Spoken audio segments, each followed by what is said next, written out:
question is, when people are up against the gun on day 44, 43, they're at the end of the identification period and they're not finding anything suitable, are there alternatives that they can consider?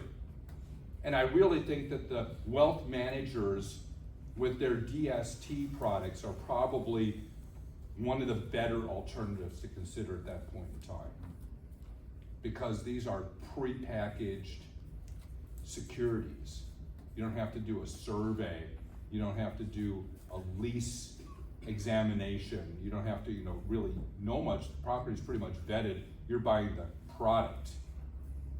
And the product is considered real estate. So if you're down to the wire, your wealth manager, financial planner may be a solution.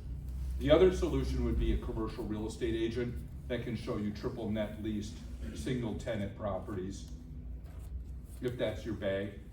But there's a certain risk with having a single tenant in a single property. That can also go bad, as we know.